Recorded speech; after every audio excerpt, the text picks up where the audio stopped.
အဲ့တော့ရှင်ဥပဝါဏဟာဒေဝဟိတပုံနာကြီးရဲ့အိမ်ရှိမှာသွားရက်တဲ့အခါကျကိုတော့ဘာလို့ခြင်းလို့လာတာတော့လို့မေးတော့သူကပြောတယ်အဲ့ဒါလို့ပြောတဲ့အခါမှာမြတ်စွာဘုရားရဲ့ဂုဏ်ကျေးဇူးကိုအနည်းငယ်ထုတ်ဖော်ပြီးတော့ပြောတယ်ဒီနေရာမှာထက္ကရာကမှတ်ချက်ရေးထားတယ်ဂုဏ်ကျေးဇူးကိုပြောတယ်ဆိုတဲ့နေရာမှာတဲ့ကိုချင်းသီလရှိတယ်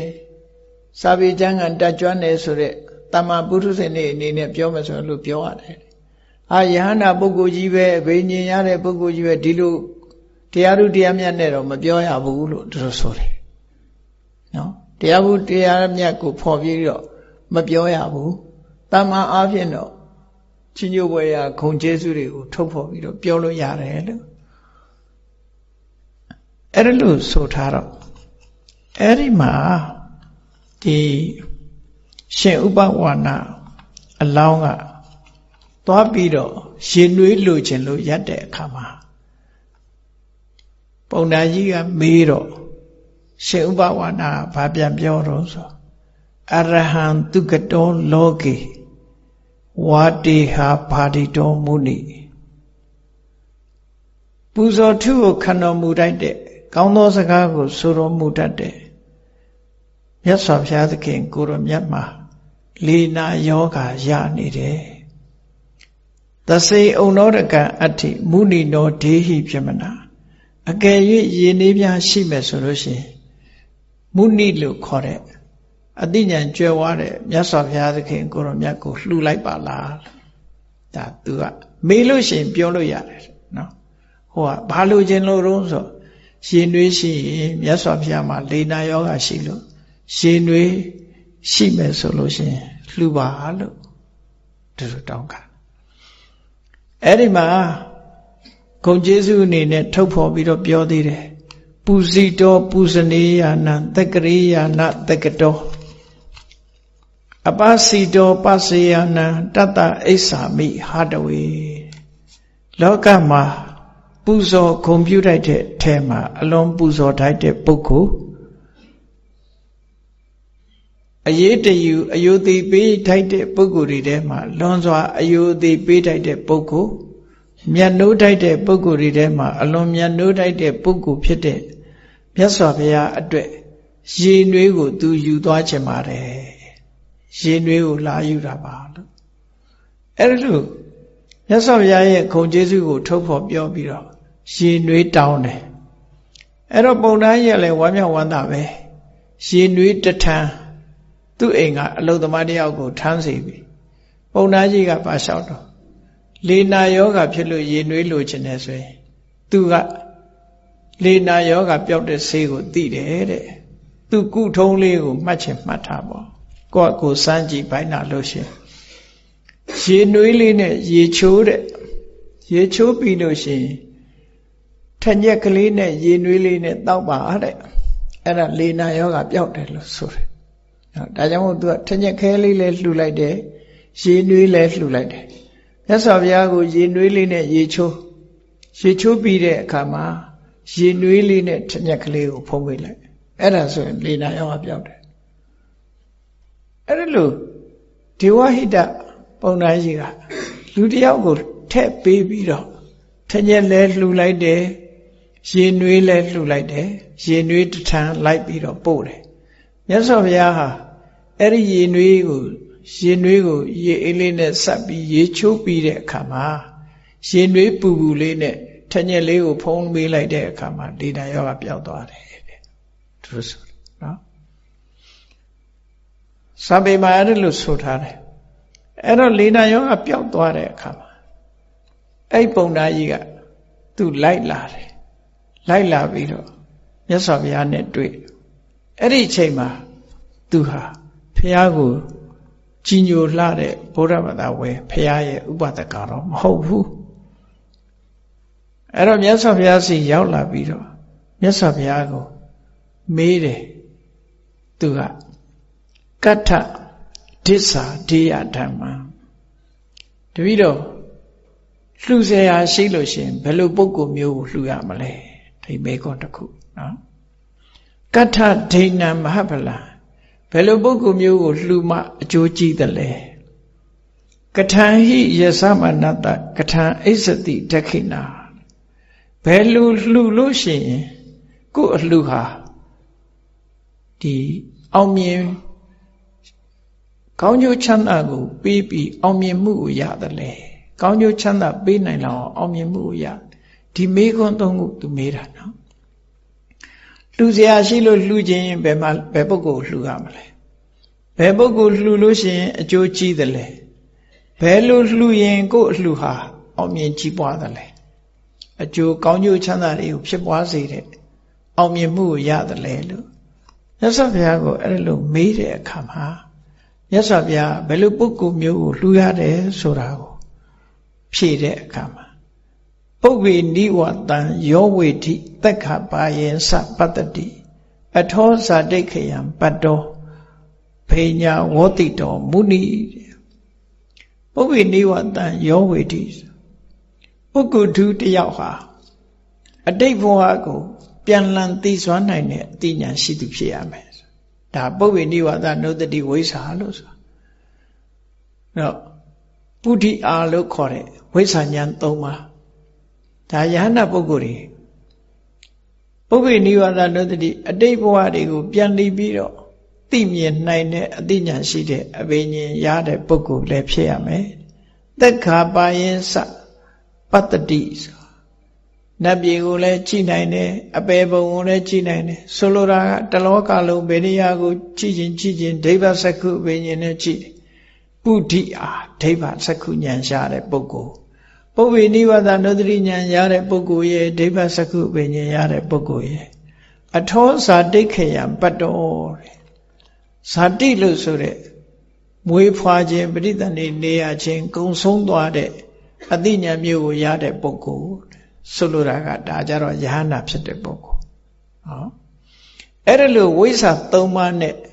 ဝိဇ္ဇာ၃ပါးထူးခြားတဲ့အသိဉာဏ်ရရှိတဲ့ပုဂ္ဂိုလ်မျိုးအဘိညာဝောတိတော်မုနိအဘိညာဝောတိတော်မုနိထူးခြားတဲ့အသိဉာဏ်နဲ့သိပြီးတော့အကျင့်တရားတွေရဲ့အဆုံးထိအောင်ကျင့်သုံးပြီးတဲ့ယဟနာပုဂ္ဂိုလ်မျိုးမြတ်စွာဘုရားဒီလိုဖော်ပြပေးတဲ့အခါမှာဣထဒိသထေယဓမ္မံဣထဒိဏမဟာဗလံအဲ့လိုယန္တာပုဂ္ဂိုလ်မျိုးပါလှူเสียရှိရင်လှူတဲ့တယ်ဒါကဘယ်ရှုထောင့်ကပြောတာတော့ပုထုဇဉ်ကိုမလှူရဘူးလို့ပြောတာမဟုတ်ဘူးနော်ပုထုဇဉ်ကိုမလှူရဘူးလို့ပြောတာမဟုတ်ဘူးအဲ့တော့ကောင်းကျိုးချမ်းသာကိုလိုလားတဲ့မွေးတဲ့ပုဂ္ဂိုလ်အတွက်အကောင်းဆုံးနေရာကိုညွှန်ပြခြင်းသာဖြစ်တယ်ပေါ့ဒီလိုဆိုလို့တယ်အဲ့တော့ဒီလိုပုဂ္ဂိုလ်မျိုးမှာလှူပါဒီလိုပုဂ္ဂိုလ်မျိုးလှူမှဒီကြီးမားသောအကျိုးတရားကိုရရှိတယ်အဲ့ဒီလို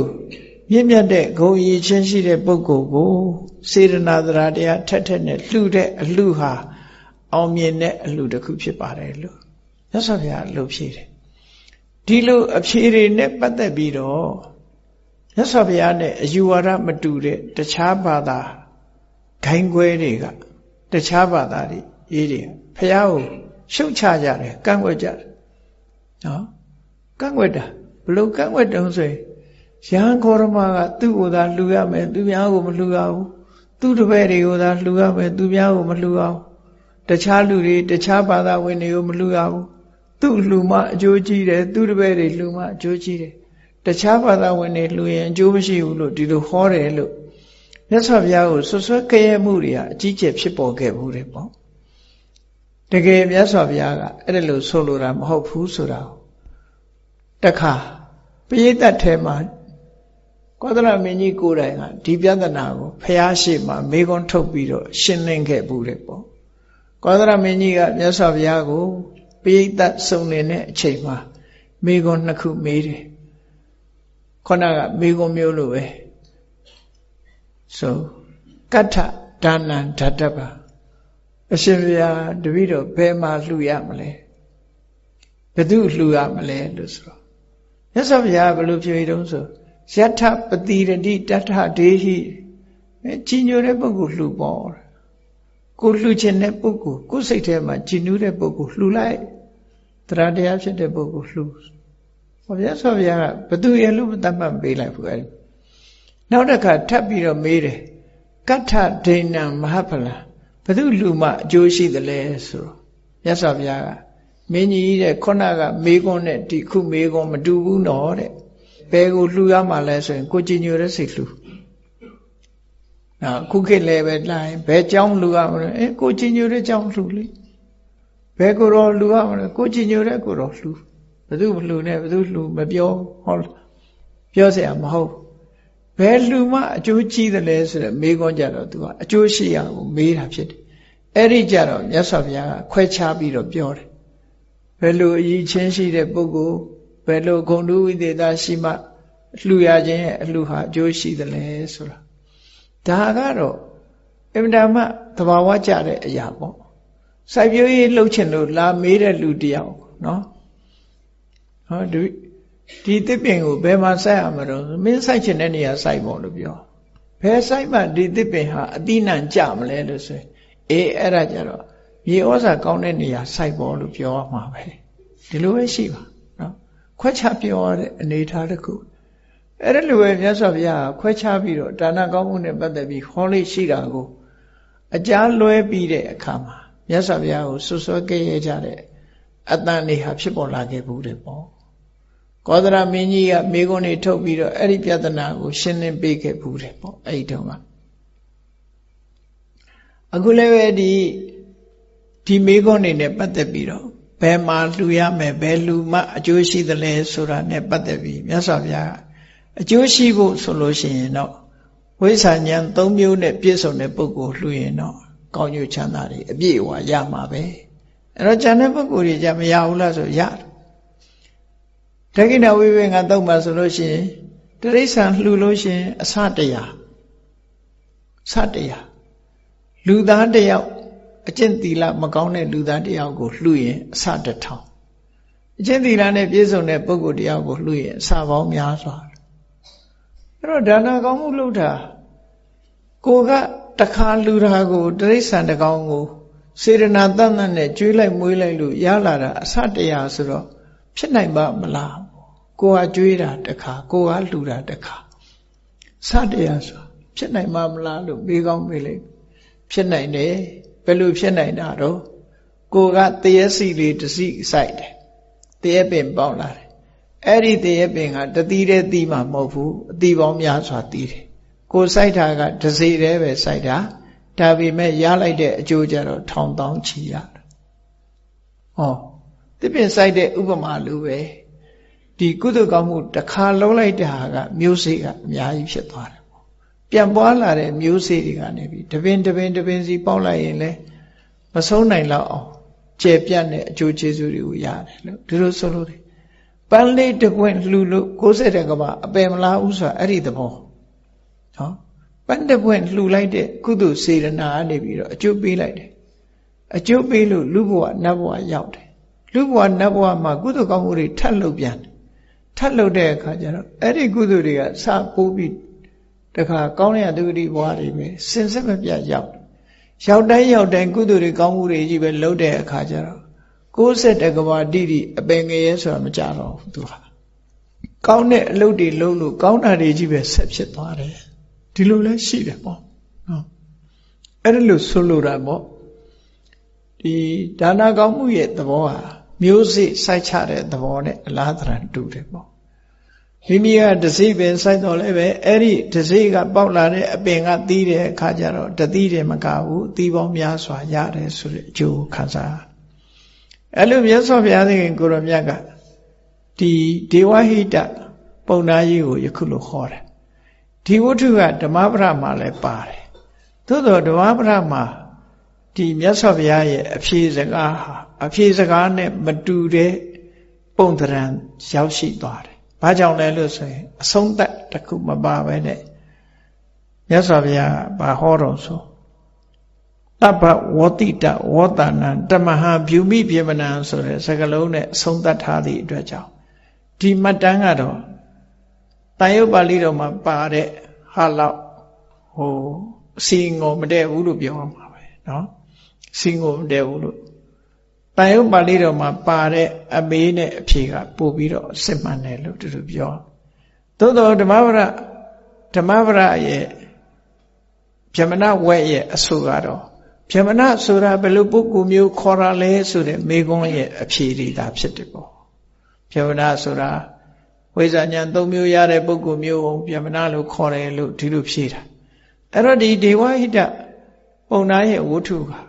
တန်ရုပ်ပါဠိတော်အတိုင်းမှတ်သားမယ်